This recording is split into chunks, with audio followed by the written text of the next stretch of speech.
fellow collectors, and welcome to Long's Toys. Today we are taking a look at Deluxe Class Bumblebee from the Transformers Studio series from Hasbro. Now this is number 100. I think it's kind of neat that the very first Studio series figure was a Bumblebee, his appearance in the first movie. So now that they are up to 100, which is a pretty impressive milestone, they decided to make Bumblebee the 100th figure to kind of parallel the fact that he was the first figure. I think that's kind of cool. But this is Bumblebee from his appearance in the upcoming film Transformers Rise of the Beasts. So you have the little window here, and you have some nice artwork of Bumblebee on the front. And then you have a close-up of his face over here on this side. Pretty much same artwork over here on this side. You have this ridiculously gigantic red cardboard hook here, because we're getting away from the plastic hooks, because no more plastic packaging. But yeah, it's yet another Bumblebee figure. It looks like he's got some Mad Max style bars over the window there, which apparently are now GM standard issue, since this is officially licensed GM product. But yeah, it's Bumblebee. I mean, it's the Camaro, which we've seen from the first movie, but now slightly updated so they can sell us yet another figure that I told myself I wasn't going to buy. And here we are. Let's get him out of the box. So we take a quick look at the backdrop that is included with Bumblebee. It appears to be some kind of impact crater. So I don't know if this is the Terracons or the Maximals coming to Earth, something like that. But it definitely looks to be some kind of impact crater. And then we've got some tire tracks here leading into it. So I don't know if that's leaving the scene, approaching the scene. We'll have to wait and see. I'm actually getting really, really excited for this movie. I really hope it's good. But this is a really neat little backdrop here. I think it works pretty well.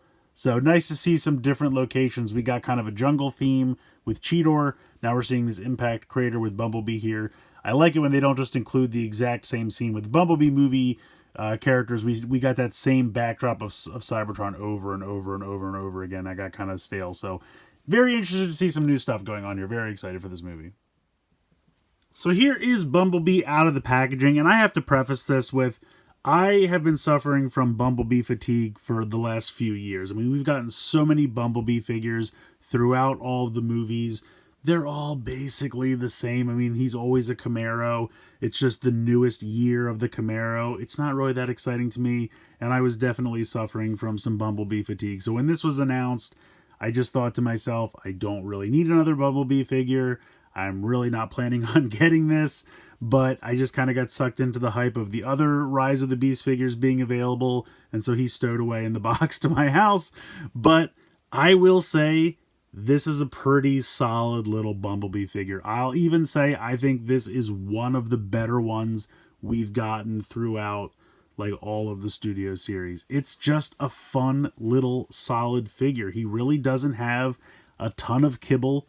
I mean, the robot mode looks pretty clean. Honestly, it's giving me vibes of that Transformers Prime first edition Bumblebee, just because of, like, you know, the way the wings are here on the back and the kind of basic layout and the chonk to him. And it just looks good. I just think he looks really, really good. He's got this little bit of, you know, the hood of and roof of the car here, but it's folded up pretty nicely on the back. Doesn't really get in the way. I think the wings look good here. I do kind of wish that these little window pieces could just flip down and be hidden here. I understand why they can't, and I'll show why in a minute. But I do just kind of wish that they could flip down so you didn't see them in the robot mode. I kind of wish it was just the yellow part of the door. It's not a big deal. That's just a personal preference. But he looks good. I mean, he's got these chonky little legs. They're not hollow because they have these pieces of the car kind of fold in and fill out the thighs, which I think is really nicely done. He's got his giant space sneakers on here. He's got a little bit of the back bumper of the car. But again, it works the way they have it become heels. I think that's really good. You have this really nice silver paint throughout. So it starts here on the sneaks, comes up through the shins, here on the thighs, the fists here. Although not the full fists, like just his fingers, which I think works. I'm fine with that. He's kind of got like the back of his hand is done in yellow, so that just the fingers and then the forearm and then up here into the bicep. Just really nicely painted silver there. The head and the chest, I think, look really good. Nice molded detail. All of this paint here looks really sharp. The head sculpt looks great. That blue paint for the eyes is just really well done. Really nice and clear and crisp. And just overall, I just think it's a good looking figure. It's very bright yellow, but that's what his kind of his whole deal. But yeah, it's a solid little figure. Honestly, the transformation, as you'll see in a moment, is actually pretty fun and really not overly complicated. And he just looks good. I will say he is a small little dude. Just for a quick little size comparison, here is Scrap Hook from the Evolution line, also a deluxe. You can see, kind of tiny. And then over here is Orion Pax, which is made out of the Studio Series Cup mold, which is also a deluxe. And you can see he's even taller still. So Bumblebee is a squat little boy, but he's cool and he's chunky and it works for him. And I think it's neat, but they're really starting to make these deluxes smaller and smaller and hoping we won't realize, because I don't know why he is so tiny, but he's a small boy. He does come with some accessories. He has a sword and a gun. Now, the back here has storage points for both of these. So you can see that there's kind of a little cutout here at the bottom of the window. And that is so you can take this empty section between these two yellow points and peg it onto here. So we can peg that on there for storage. And that's why there's a little cutout for the little tip of the gun. Similar situation over here. This little empty space can peg on, and they have a little cutout here for the blade tip. So you can pop that right in there. So that's really cool. That's just a nice little attention to detail that they have the little cutouts in the window there for the storage. I will probably never store the weapons there because I think they look goofy just hanging off the back there. But it's neat. I appreciate it. I appreciate the attention to detail. Instead of telling me to store it there and then not having it fit because you didn't account for that, they actually did trim out those little sections so it would fit. So again, pretty cool. Probably won't utilize it that much myself, but it's neat. Of course, you can put these on his hands as well, so he can actually wield them. This one is going to peg into the fist because they love to make it look like the arm transformed into the gun. So we can go ahead and do that. And I didn't really point this out, but the gun, I believe, is molded in yellow plastic and then painted this kind of gunmetal gray. But that looks pretty good. I think that looks pretty seamless to think like his arm actually transformed into the gun. Hides the fist well, which is nice. And then this one is very simple. It just plugs onto these little spots here on his forearm. So if you want to give him an arm blade. And that's fine. I wish this had a little bit of paint on it. I wish the blade was actually painted maybe silver or something like that. Not a big deal. I understand they have to cut corners some places, and I think I would definitely rather have the silver here on the body than on the blade. But, you know, it would have been nice. But not a huge problem. But I think it looks nice. Molded nice. Cool little accessory, so I like that. But I think the gun stole all of the paint budget. And now it has stolen his actual fist because I can't get it off. Alright, I'm going to get that out of there, and then we will go ahead and check out the transformation. Alright, so real quick before we get into the transformation, I wanted to have him hold Freezer here, but I couldn't get the gun out of his hand. So now that I've gotten it out of there, we'll have him hold Freezer, and this is going to look ridiculous because it's half the size of his body. Look at this. But he can hold it. It's kind of cool. It looks a little ridiculous because he's kind of tiny and that gun is so big. Oh, also, I wanted to do a comparison with RC. So I guess this is actually like how close in size they'll be in the actual movie. So this should be how tall she actually is in comparison to Bumblebee. So pretty cool. All right, now let's go ahead and get into his transformation. Apologies, I must once again push pause on transformation as I didn't go through his articulation. I was too busy telling you how good he looks. I forgot to tell you how he can move. So, head is on a ball joint. You can look up slightly. Can't really look down at all. But you can spin around. I think you can do a full 360, but you kind of hit into the back of this plastic, like his neck bone there, his collarbone. You can go around a full 360, but I'm not going to do it. But it's a ball joint there for the neck. You also have a ball joint here in the shoulder, so you can spin around out to the side. Nice movement there. You have a hinge, 90 degrees here in the elbow, as well as a rotation. The wrist, hand, forearm are all one solid piece, so there's no movement there. I think, yeah, you do have a waist swivel there, so you kind of have to just move this back piece a little bit out of the way, but you got a waist swivel there. Got a ball joint here in the hip. You can kick pretty far forward, pretty far back, just kind of hits into the back kibble there a little bit. Pretty decently out to the side as well. You have full 90-degree there in the knee, which is nice. You do have a thigh swivel as well. You can see the spin right there. So you can utilize that as well as the ball joint in the hip. And then you have a bunch of movement here in the ankle because of the transformation, but you definitely have a full ankle tilt, no problem whatsoever there. And you'll see as I mean, it's pretty much locked into place here, but this joint has some extra bend to it, so if you really wanted to, I guess you could move it around, but you'll see what I mean in a moment. As now, we will finally move into transformation. Wait, I forgot one more thing. I'm just kidding. Okay, so let's go ahead and get into transformation here. So we're going to come around to the back. You have this kind of like back windshield section of the car that you're just going to flip around. So there's a little tab right here and a little spot right there. And you're just going to flip this up. And that's going to fill that in very nicely like that. So do that on both legs. Then you're going to take his giant space sneaks and you're going to flip them around. And this is what I was talking about with the joint here. You can see that this is going to come around.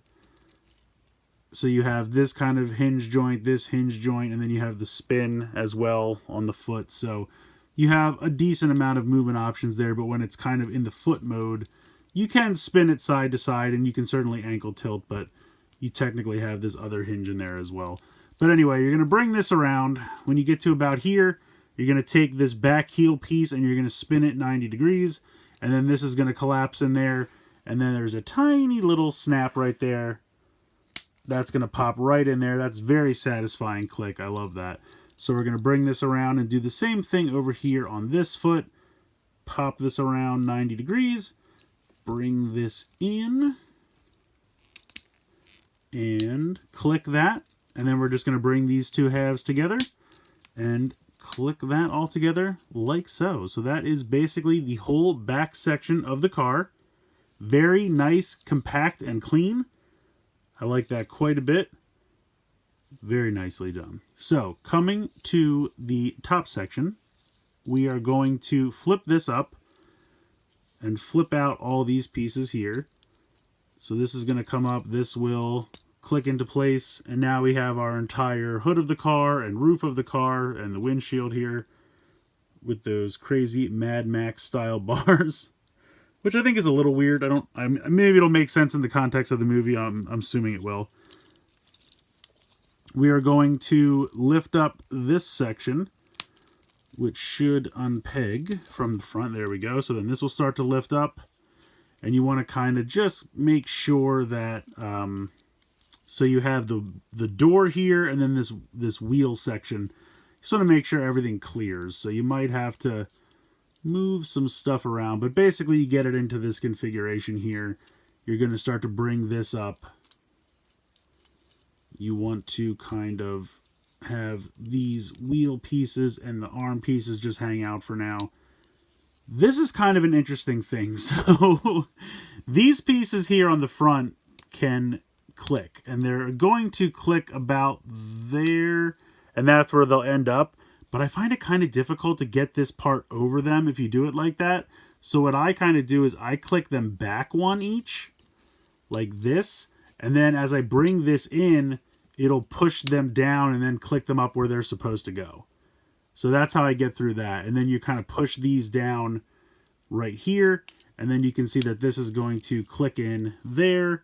And then you can actually go ahead and just close those doors. And there's a tab right here that's going to tab in right there. So go ahead and do that on both sides. And you can see the car mode really taking shape at this point because we're pretty much done. Make sure the head does have a tendency to wiggle all about while you're doing this. So just kind of straighten it out there. But this has a hinge right here that this is going to drop down. And then you're going to just straighten out the arm like this, so that you'll be able to utilize the shoulder ball joint to just bring this straight down. So pop the hinge up like that, twist this around, And then at this point, you can go ahead and push the wheels up and click them where they need to go, like so. And then these are going to just drop straight down. Now there's kind of a little tab spot. Let me see if I can get this to line up. So you can see the tiny little tab in there, and that's going to kind of just rest in there. Not really like a huge click in, just kind of like a guide, just to kind of make sure you have these in kind of the right spot. There we go. So then there you go. That is the full car mode. He does have a little bit of the arms hanging underneath, but it's not a big deal. If we bring this in, it rolls really well. It's a solid little car mode. I feel like the transformation is really not too difficult. It's very nice and compact, especially down here. I feel like this section all fits really nicely. It clicks into the front very solidly. Even the doors close nicely, and if you really wanted to, you know, pretend like a human character was getting in the car, you can absolutely do that. They can kind of open up a little bit like that. I mean, obviously there's no seats or anything, but jump in and ride on the part of my leg, I guess. I don't know. Anyway, the doors can open like that. And you do have some storage here for the weapons. You can bring this in underneath, and this tab right here will peg in right there, like this. There we go. That one fits really nice. Unfortunately, this piece is meant to clip. There's a tiny little spot. You can probably see it right there. This is supposed to clip on there and just hang on the back. I really don't like that. I really don't like that at all. I feel like all the weapons should store underneath. That just hanging off the back bumper like that. I mean, it's not the worst thing, I guess, but I just feel like if I move this sword out of the way, come on, there's a lot of empty space under here. Like, you could have done something to make this click in under here or something and then put this on top. I just feel like there's space under there. They could have figured something out. Just having it clip onto the back, I really don't like that at all. But I do like the car mode. It's kind of an interesting update to that Camaro from the first movie. And it's kind of interesting. I said this in some other reviews. I really don't know if we're supposed to still count the Michael Bay movies or if Bumblebee was some kind of reboot. I don't know. I'm kind of okay with either. But it's neat that if they are rebooting with Bumblebee, they're still referencing the Camaro from the first Michael Bay movie, so that if you kind of want to say that it's part of it, you could. I guess that first one was 2007, so if that took place in 2000s, and then this new one is taking place in the 90s, but we saw them come to Earth. I don't know. I don't think they can technically be in the same universe, or all be canon with each other. I think certain things would conflict. But if they did reboot with Bumblebee, I think it's cool that they're making homages to those other movies so that if you want to kind of pretend they're in the same universe, you can. In any case, this is a pretty cool little vehicle mode. Nice transformation. I like it a lot. I think this is a really fun figure. I mean, honestly, I was kind of Bumblebee'd out at this point. I felt like I really didn't need any more Bumblebee figures, but this is actually a really solid figure. Robot mode looks great. A lot of great articulation, a lot of great paint applications, and the molded in detail looks amazing. You know, you don't have any like weird hollow spots or big bulky kibble spots, anything like that. He's got that little bit on the back, but it's very minor and it folds up really nice. You know, I really like how the thighs just kind of fill themselves out naturally. Everything just looks really, really good. The vehicle mode's fantastic as well. Transformation back and forth is simple but fun. Not too basic, not too intricate. Just really, really nice. Yeah, I don't really have too much to complain about this guy. Small nitpicks. I personally kind of wish that the windows here folded back and that way you only saw the actual doors themselves. Not a deal breaker by any means, but just a personal preference. I wish you could fold them down. And I wish that the gun could actually store underneath the car in vehicle mode instead of just attaching to the back, because I don't really care for that. But again, minor nitpicks. I think this is a really, really great Bumblebee figure. I'm very excited for Rise of the Beast, and I cannot wait till that movie comes out and we can get some more toys. There's going to be a lot of toys for this movie, a lot. And this this is definitely one you should pick up. So let me know what you guys think in the comments below. Please like, share, and subscribe. Hope you guys enjoyed the video, and as always, thanks so much for watching.